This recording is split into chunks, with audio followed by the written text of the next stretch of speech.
Izglītībai ir jāmainās. Mūsdienu izaicinājumi no tehnoloģiju ietekmes līdz izglītības nevienlīdzībai prasa pārdomāt un uzlabot veidu, kā mēs mācām. Bet kādai jābūt izglītībai, kas sagatavo bērnus nevis pagātnē, bet nākotnē? Klausies Izglītība ir jāmaina raidierakstus YouTube platformā un piedalies diskusijās mūsu Instagram kontā. Jūs skolā mācāties? Jā. Patīk? Nē. Skolotāji nesaprot, direktors nesaprot, mēs nesaprotam, neviens neko nesaprot. Jaudīgāk tie kadri tur varētu būt. Pirms ejot uz stundu, jau iepazināties ar kādiem materiāliem un tā kā ienākt ar stundu ar kaut kādām priekšzināšanām. It kā tu mācies, tu it kā pavadi lielāko daļu skolā, bet tev īsti neko neiemāca. Tas tur like you, ja? Tas viena augs iekšā, otru ārā. Pasaule mainās, arī izglītībai jāmainās.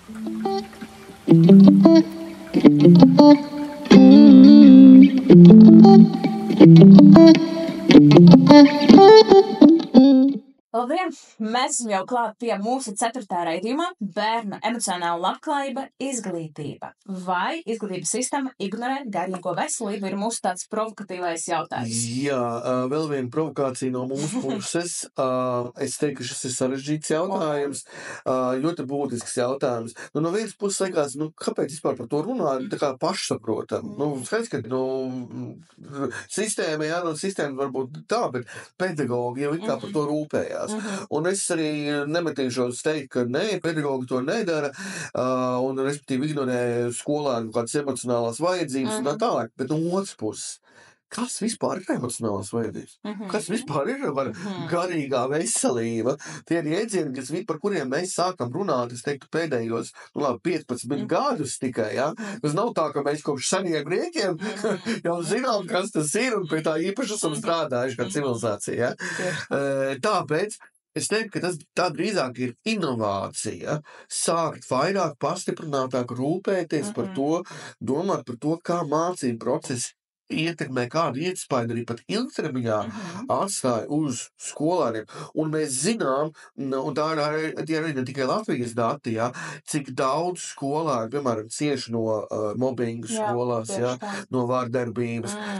Padomāsim jau par to, cik ļoti tas ietekmē, vēlmi mācīties, ja, drošības sajūtu skolā. Tā kā šis ir ļoti sasāpējis un ļoti būtisks jautājums. Anna, vai tu gribi sākt šo Noteikti. Es piebilstu arī klāt, vai paturpināt to, ko Intris ir iesācis. Noteikti šī raidījumā galvenais mērķis nav tikt pie tās apziņas, ka, viss nāk no ģimenes, kā bieži vien pedagogi ļoti mīl arī savā starpā teikt, vai atbalsta komanda. Nē, noteikti. Bet mēs gan gribētu virzīt to vairāk, kā mēs visi esam iesaistīti. Un to mēs apgūstam arī tādā teoretiskā kursā universitātē, kā vecāks, skolotājs, bērns, skolēns, ka mēs visi mums ir jābūt tādā tandēmā, mums ir jābūt virzietam uz vienu mērķi, nevis tur cīnīties, kurš tur vairāk, mazāk, tā kā mēģināsim ar tiem mūsu argumentiem, gan pretargumentiem, tikt pie tādas arī pie tēzēm, pie atziņām, ko mēs vēl varētu darīt, kādu vispār pastāv mehānismi, un noteikti arī gaidīsim arī jūsu komentārus un to, ka jūs varēsiet dalīties ar savu pieredzi. Redzēsim, kurš uzvarēs šoreiz. Jā, vispār ļoti interesanti. Ja iepriekšējā raidījumā man bija tāda sajūta, ka, nē, tur laikam mēs nevarēsim izvirzīt otrā raidījuma, tur bija skaidrs no paša sākuma, redzēsim, kā jau ies. Es sākšu laikam tomēr no skolotājiem un ar argumentiem, faktiem par viņiem, ka, lai gan skolotāji jūtās nepietiekami sagatavoti, to bieži vien minēja pētījumi, un daudzās valstīs tiek aktīvi īstenotas profesionālas attīstības programmas, jeb kursi, un arī mūsu valsti Latvijā tas ir obligāti. Es pat teiktu, ka mēs dažreiz salīdzinām sevi ar ārstiem, kuri, protams, nesalīdzinā laikam sevis pašus ar mums, bet mums arī kā ārstiem, pedagogiem, mums nākās diezgan bieži apmeklēt kursus. Tas nebeidzās viss ar bakalaurā, ja tur maģistrā studijām. Mums vienmēr, es teiktu, man liekas, kā reizi 3 gados. Reizi 3 gados 36 akadēmiskās stundas. Un tā kā skolas vadības noteikti par to atgādinās, ka lūdzu apmeklēt un tīpaši izvēlēties tas, kas jums ir svarīgs. Mums arī īstenībā ir piedāvāti arī tie papildus arī kursi tieši par garīgo veselību, kā mēs to varam attīstīt bērniem, Bet tāpat garīgas veselības jautājumi arvien vairāk tiek integrēti skolotāju sagatavošanas programmās. Savukārt tas nozīmē, kā gan universitātes laikā, mācību laikā, studiju laikā tas ir iekļauts un pedagoģi mācās ne tikai par iekļaujušu izglītību atsevišķi. Vispār pat pastāv dokuments par sociālo emocionālo mācīšanos, ko mēs visi varam integrēt gan klases stundās, gan es pieļauju arī dažreiz arī mācību priekšmetos. Varbūt matemātikā pieļauju ķīmija ne īsti, kaut arī radošie darbi var pastāvēt. Vēl viens no argumentiem būtu, ka, lai gan trauksmē, jeb trauksmainība un spriedzi pastāv, tīpaši, ja mēs runājam par skolēniem, daudzi ASV, jeb Amerikas skolu rajoni, pēdējos gadus ir ievesuši pozitīvas uzvedības iejaukšanās un atbalsta programmas. Angļu valodu abreviatūru mēs liksim pēc tam arī atsauci PBIS. Un noteikti lielākais, kas ir iekļauts šajā programmā, ka viņi ir palielinājuši piekļuvi konsultantiem, tas nozīmē, ka ir tādi kā mentori, kuri palīdz atsevišķi, tā kā ne tikai psihologi, bet arī mentori pastāv skolās, kuri tiešām palīdz tik galā ar to pašu mobbingu un vardarbību kā tādu. Un noteikti arī, ja runāt par mentālo veselību, kas ir pilnīgi tāpat svarīga, ka fiziska veselība, ka tie konsultanti palīdz arī tajās skolās. Un šie soļi ir samazinājuši trauksmes un stresa līmeni dažādos rajonos. Tīpaši mēs runājam par tādu milzīgu valsti. Runājot par Latviju, minējot to pašu sociālo emocionālu mācīšanas programmu un, piemēram, Skola LV, ja es nemaldos, tur ir noteikti jābūt vai mape, Golf LV, tajās mājaslapās ir pieejams dokuments par pētījumu un par dažām tēmām, ko skolotāji var integrēt stundās. Vēl viens arguments būtu par psihologu skaitu, lai gan mēs saprotam, kā tāpatās, ka skolotāji arī skolas psihologu skaits ir nepietiekams, it īpaši Latvijā, un pēdējos gadus ir ievestas alternatīvas programmas, piemēram, mentoru programma sadarbība ar kādam nevalstiskām organizācijām, un, piemēram, mums notiek tādas mācības katru gadu. Man liekas, reizi gadā tas notiek, kas saucas kontakts, kur no pašpārvaldēm skolēm un koparsonas skolotēm var braukt un mācīties, kā veidot programmu, kā rakstīt projektu, un viņi var izvēlēties visu, jebko, kas tikai ir noderīgs skolām. Un, piemēram, izvairīties, kā tik galā ar vardarbību, arī ir viens no iespējām, ko viņi var arī mēģināt darīt un iegūt pēc tam naudu, un arī to projektu arī skolā izsnāt. Un, protams, arī pastāv, es to likšu vēl pie šī argumenta, pastāv arī digitālās platformas, piemēram, garīgas veselības lietotnes, uzvedība.lv, noteikti varētu būt vērsts to, ka mēs mēģinām to emocionālu atbalstu sniegt gan pedagogiem, kur meklēt tos materiālus, gan bērniem. Un pieņem, ka vecākiem arī. Skolotājs stresa līmeni var mazināt, Indras noteikti par to vēl minēs, bet mēs runājam par izdegšanu pedagogiem, par viņu stresa līmeni. Tas var mazināt ar sistematisku atbalstu, piemēram, profesionālas pilnvērtības programmām un skolotājiem mentālas veselības veicināšanas iniciatīvām. Es teiktu, ka pastāv nevis kursi, bet semināri, kas ir veltīti pedagogiem, viņi var pieteikties dažreiz par maksu, dažreiz par bezmaksu, tas ir jāskatās, jāmeklē, bet noteikti nav tā, ka šī problēma ir astumta, tā kā risinājums ir. Un Indras minēs par Somijas pētījumu, ja es nemaldos, un mans pretarguments būtu, ka, lai gan Somijā vecāki aktīvi sadarbojas ar skolām, citās valstis līdzīgas iniciatīvas tiek ievestas. Mūsukārt Latvijā mums noteikti pastāv tāda kā vecāku konsultāciju dienas. Es zinu, ka dažās skolas vairāk nekā 2 reizes gadā. Mūsu skolā, piemēram, ir tā tikšanās, un tā ir tā noteikta diena, kad vecāki var atnākt un piedalīties, piemēram, gan ar bērniem, gan bez, un piedalīties sarunās. Tā kā tiešām saprast, kā bērnam ir mācības, un, protams, arī ir kaut kādas noteiktas nianses saistībā ar bērnu labbūtību, noteikti tas arī tiek apspriest. Un, protams, to es runāju tikai par tādām vecāku konsultācijām dienām.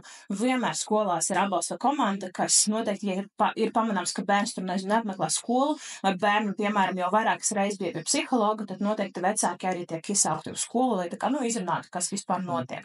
Tā kā tas arī ir. Un pēdējais, pirms Indras varēsies izteikties, redzēsim, kurš minēs šajā gadījumā. Indras arī minēs par mobbingu, un, lai gan mobbings ir nopietna problēma, es arī ticu tam, ka, diemžēl, tas pastāvēs vienmēr. Mēs varēsim vai nu mazināt, vai nu tas būs stagnācijas režīmā, bet daudzās skolās tiek ievestas sistēmas mobbinga novēršanai, piemēram, Zero Tolerance, politikas un mentoru programmas. Daži pētījumi arī liecina, ka šīs iniciatīvas pakāpeniski samazina mobbingu izplatību. Šeit es gribētu vērst uz vārdu pakāpeniski, jo, protams, mums uzreiz gribās to rezultātu saņemt, ka tur 10% nost, mums tagad ir mazāk mobbinga. Bet tam tiešām ir jābūt, es teiktu, nav tikai jābalstās uz tām programmām, ko piedāvā ārpus skolās. Man liekas, ka te ir noteikti milzīga loma arī atbalsta komandai, kā tiek veicināta, kāda ir sadarbība ar klašu audzinātājiem, vai tie vispār ir interesēti tajā, kas notiek klasē. Tā kā, jā, tāda būtu mana argumenta. Pieļauju, ka man kaut kas vēl parādīsies, kam ir interesi, stāstīsim, runās, bet ļoti, ļoti interesanti, ko tu pastāstīsi. Jā, Anna, paldies tev. Nezinu, no manas puses tāds rezumē izklausās tā. Skolotāji neprot, tā tīt galā ar emocionālo tādu labklājību, bet cenšas. Esmu tajā virzienā. Bet ir cenšas. Ir dažādas atbalsta programmas, bet lielā mērā tas atkarīgs no paša pedagoga, vai pedagogs izmantos tos sagatavotos resursus, viņam būs laiks, būs gribēšana, savās mācības stundās iekļaut. Ja? Es domāju, tas ir ļoti individuāls jautājums. Neredzu sistēmu kopumā, neredzu tādu vispārīgu atbalstu. Es redzu ļoti labas iniciatīvas, bet tās iniciatīvas ir lieli riski, vai tās vispār tiks līdz galam pienācīgi īstenotas. Arī šīs atbalsta programmas, kas Latvijā arī tieši tā ir mēģinājumi dažādas ieviest un īstenot. Bet problēma ir tāda, ka tās neaptver visas, kaut vai vispār izglītošās skolas kopumā. Mēs šeit runājam par dažādām tādām pilotu skolām, un tad kā mēs varam izmainīt visu to sasāpējušo problēmu valsts līmenī, ja mēs varam nodrošināt atbalstu tikai atsevišķiem pedagogiem, atsevišķām skolām un rezultātā atsevišķiem skolēniem. Tā kā, sorry, izklausās cerīgi un ļoti labi, bet man kaut kā nelīdz galam šķiet, ka mēs esam pagaidām tā stabili, spējīgi tikt ar šo sasāpējušo jautājumu par skolām tādu garīgo veselību galā. Vēl piemetīšu pāris ogles vai piparus pārteikt. Ja mēs skatāmies uz situāciju Eiropā, tad situācija Eiropā ir tāda, kā Anna arī jau ieskicēja, ka lielākā daļa skolotāju jūtas nepietiekami sagatavoti, lai varētu nodrošināt emocionālu un mentālu atbalstu skolēniem. Tad viens ir mācīt, izpildīt funkciju mācīt, uzdot uzdevumus, pārbaudīt tur un tā tālāk. Ja? Bet nodrošināt, ka šajā mācību procesā skolēnu emocionālas vajadzības tiek pienācīgi ņemtas vērā, tikt ar to visu galā, sevišķi vēl ar pubertāti pārdzīvojušiem pusauģiem, kuriem šīs hormonu trokojošās vērtības ir kā ar to vispār tiek galā. Mentāla atbalsta nodrošināt. To paši pedagogi saka. To nevis eksperti vai kādi pētnieki no malas saka, tā kā skatoties pedagogiem, bet paši pedagogi 75% ir atzinuši, ka viņuprāt, viņiem pietrūkst šī sagatavotība. Tātad arī, ja mēs runājam par pedagogu sagatavošanu tādā augstskolu līmenī, universitāšu līmenī, acīm redzot, ja jau pedagogu apgalvot, tad tas Eiropas līmenī pietrūkst, tā ir nopietna problēma. Pieminot ASV, bet, protams, es netiecas tikai uz ASV situāciju, ļoti daudzi pusauģi piedzīvo trauksmi. Arī pandēmijas laikā tika ziņots, ka daudzi piedzīvo trauksmi un emocionālo spriedzi, un tā, protams, ir nopietna problēma, kas samazina iespēju gūt augstākus, labākus akadēmiskos rezultātus. Ja skolēns dzīvo patstāvīgā trauksmē, tad par kādiem īpašiem sasniegumiem mēs šeit varam runāt. Un šī trauksme sākās jau, bieži vien tā ir ģimenē, kad ir nepietiekami apstākļi ir ģimenē, un bērns jūtās jau tur nedrošs, tad aiziet uz skolu, ja tas vēl pat tiek pastiprināts, tad tas ir, protams, kļūst par diezgan lielu problēmu. Ļoti labi, ka tu pieminēji, ka daudzās skolās ir šie psihologi un arī citi atbalsta personāla darbinieki. Tas ir ļoti svarīgi, bet mēs zinām, ka Latvijā pašlaik šiem speciālistiem pietrūkst finansējuma, un rezultātā dati rāda, ka Latvijā uz vienu psihologu skolā var būt līdz pat 500 skolēniem. Tas ir pilnīgi nereāli, draugi mīļi. Iedomājieties, jums vienam vai vienai vajadzētu strādāt intensīvi ikdienā ar 500. Un katram pievērsties, katram palīdzēt viņu garīgajā tādā... Vēl vecākiem piezvanīt. Un vecākiem. Skolotājiem tas ir, man tas ir farss, tas ir absurds, tas nav reāli. 60% skolotāju visā pasaulē ziņo par augstu paaugstinātu stresa līmeni. Tam ir dažādi cēloņi, kāpēc tas tā ir. Ja? Bet katrā ziņā arī es iepriekš mēģināju raksturot no skolēna pozīcijas. Ja?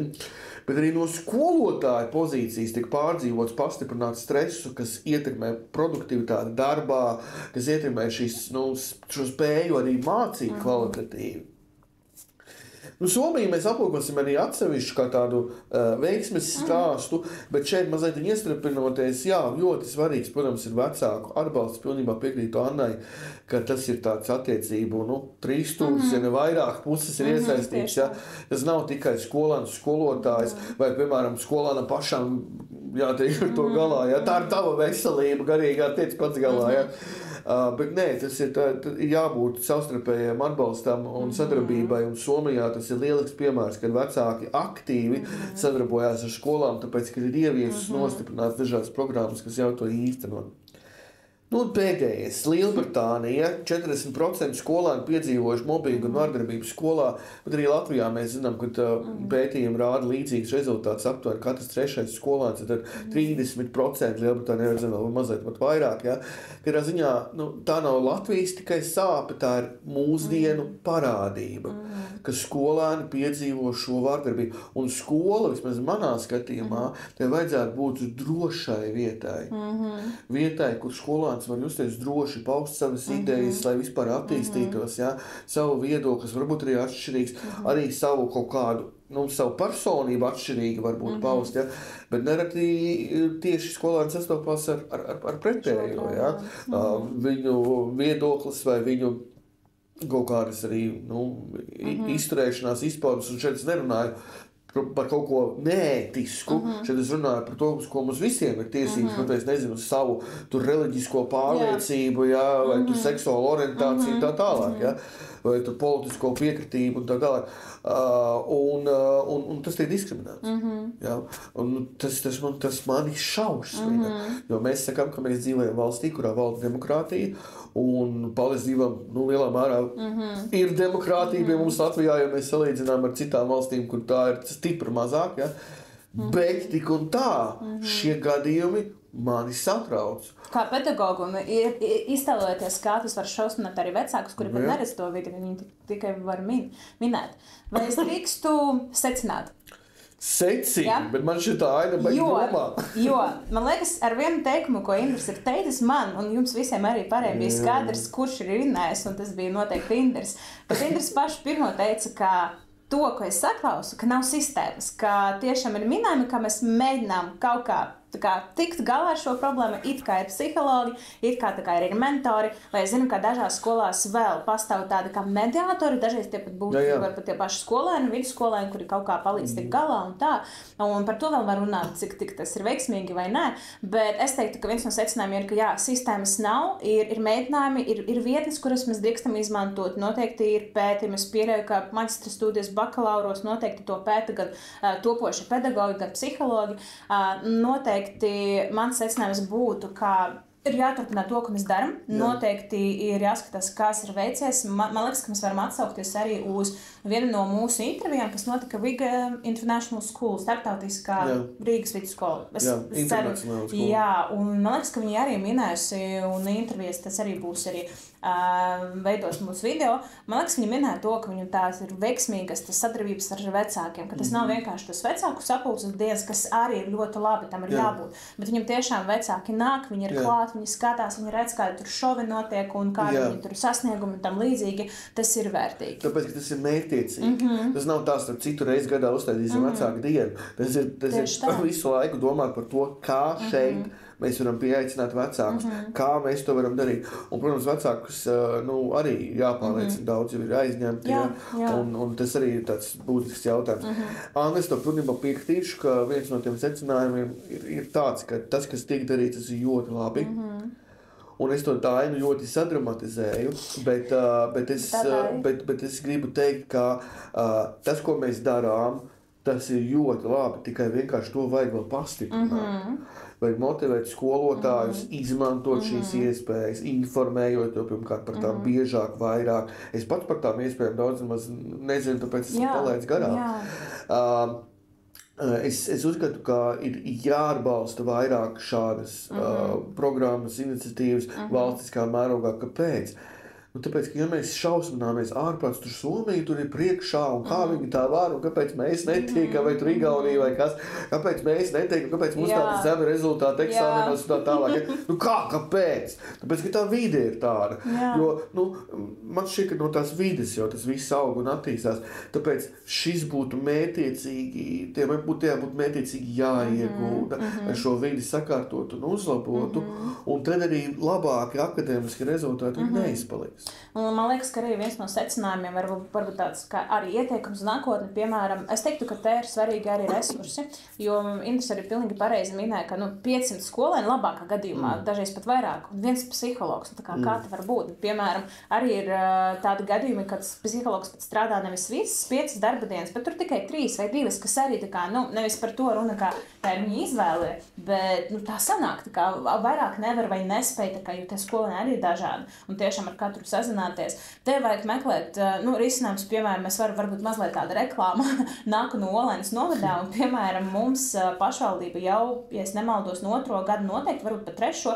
piedāvā tādu kā papildus stipendiju tiem, kuri izvēlas, tās profesijas, kas trūkst novadā, un, piemēram, psihologs ir viens no, man liekas, tur prioritātē, tur 2. vai 3. vieta, svešvalodu skolotāji, vispār pedagoģi kā tādi.